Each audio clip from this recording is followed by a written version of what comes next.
गोष्ट नरूची. लेखक जयवंत दळवी. माझ्या सबंध जीवनात नरू इतका जीवाभावाचा दुसरा मित्र मला कोणी नव्हता. या घटकेलाही मला शाळेची आठवण आली की प्रथम नरूची आठवण येते. नरूचे चित्र डोळ्यांसमोर उभे राहते.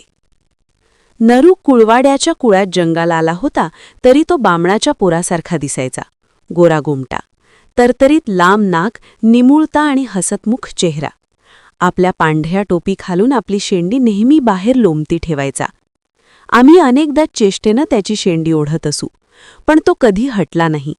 शेंडी असा तर ती लोकांक दिसूक नको असे तो विचारायचा. तेही त्याचे खरेच होते. शेंडी आहेच तर ती लोकांना दिसायला नको.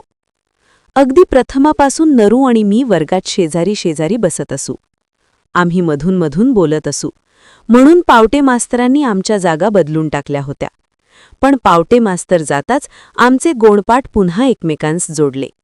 आम्ही दोघेही पुन्हा पुन्हा नापास होत असू म्हणूनही असेल कदाचित, पण आमची दोघांची मैत्री दीर्घ काळ टिकून राहिली होती. सुरुवातीपासून अखेरपर्यंत ती टिकून राहिली. अनेकदा माझ्याच गोणपाटावर चक्क आपले नाव घालून तो माझा गोणपाट आपल्या मालकीचा करून टाकीत असे. आणि मी तक्रार केली की भात जास्त जेव म्हणजे तांदूळ संपतील आणि गोणपाट रिकामा होईल, असा तो मला सल्ला देत असे. अभ्यासात आमची दोघांची तुलना केली तर नरूच्या मानानं मी थोडा अधिक हुशार होतो. त्यामुळे परीक्षेच्या वेळी बगळ्यासारखी मान उंच करून माझ्या खांद्यावरून जे काही माझ्या पाठीवर दिसेल ते आपल्या पाठीवर उतरून तो वेळ मारून नेत असे. निकाल लागला की आम्ही दोघेही नापास होत असू आणि मग तुझा बघून काढला म्हणून मी नापास झालंय असे म्हणत आपल्या अपयशाचे खापर तो माझ्या डोक्यावर फोडीत असे.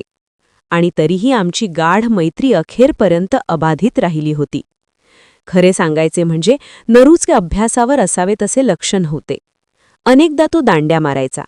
त्यानं दांडी मारली की मी त्याच्या आईला बातमी देत असे आणि मग त्याला शिव्या देत त्याची शेंडी पकडून ती त्याला फरफटत शाळेत आणीत असे. बिचारी विधवा होती. वर्षाला 4 रुपये खंड देऊन तिनं वामनदाजींचा एक कुणगा आपल्याकडे ठेवला होता. त्याच कुणग्यात तिचे खोपटं होते. घराभोवती 8-10 माड होते. त्या माडांचे नारळ पाडून, चुडतांची झावळं करून आणि माडांवर चढलेल्या पानवेलींची पानं विकून ती कशीबशी गुजरान करायची. नरू तिचा एकुलता एक पोर. तिच्या साऱ्या आशा आकांक्षा नरूवर एकवटून राहिल्या होत्या. तो भराभर फायनलपर्यंत शिकेल. गावच्याच शाळेत हेडमास्टर होईल. हेडमास्टर झाला की पोस्टमास्टरही होईल आणि 4 पैसे हाती घोळतील असा विचार ती मनात खेळवीत असे. नरूचा बाप लाकूड तोड्या होता. मोठमोठ्या झाडांवर चढून तो झाडे तोडायचा. एकदा असाच झाडावर चढला असता तो पडून मेला. आपले चिरेबंदी कौलारू घर असावे अशी त्याची इच्छा होती. ती अपुरी राहिली. त्यासाठी तो स्वप्नात येतो असे सांगत नरूची आई ढसाढसा रडायची. नरू हेडमास्टर, पोस्टमास्टर झाला म्हणजे तो चिऱ्याचे घर बांधील अशी आशा ती बाळगून होती. म्हणून ती त्याच्या शिक्षणासाठी तीळ तीळ जीव तोडायची. पैशाची पुढे कमतरता पडू नये म्हणून 50 रुपये जमले की ते कुणाकडे तरी ठेवायला द्यायची.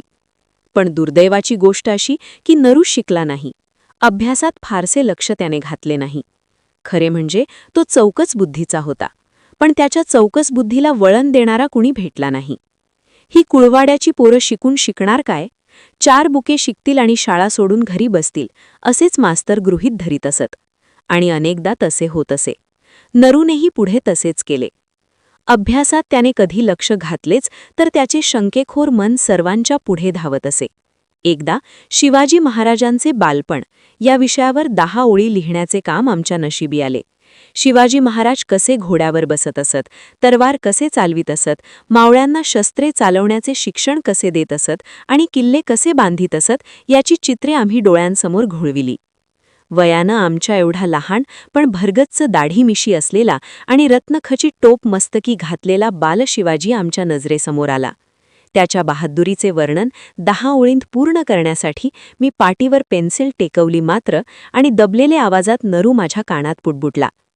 शिवाजी लहानपणातच महाराज कसू झालो?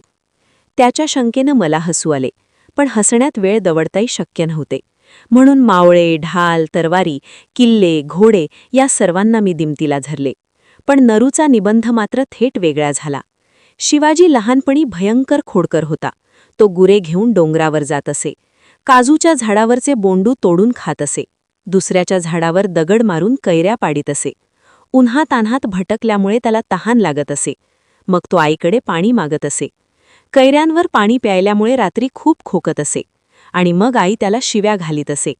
अशा प्रकारे आपलेच बालपण लिहून तो शिवाजीचे बालपण लिहून मोकळा झाला आणि त्याबद्दल त्यानं अमृते मास्तरांकडून सपाटून मारही खाल्ला.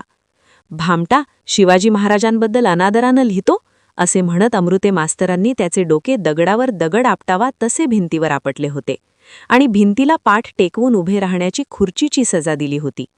हिंदू पदपादशाहीचे शिवाजी महाराजांनी संरक्षण केले, याचे तुला काहीच कसे नाही, असेही त्यांनी नरूला विचारले होते. पण त्याबद्दल नरूला कधीच पश्चात्ताप झाला नव्हता. आपण जे लिहिले त्यापेक्षा बालपणात मिराळे असे शिवाजीने काही केले असेल असे त्याला कधीच वाटले नाही. आता मी हा विचार करतो तेव्हा मलाही त्याचे म्हणणे पटू लागते. शिवाजी 10 वर्षाचा असताना त्यानं खरोखरच दुसरे काय केले असेल? पण सत्य लिहून नरू तेवढा मार खाल्ला.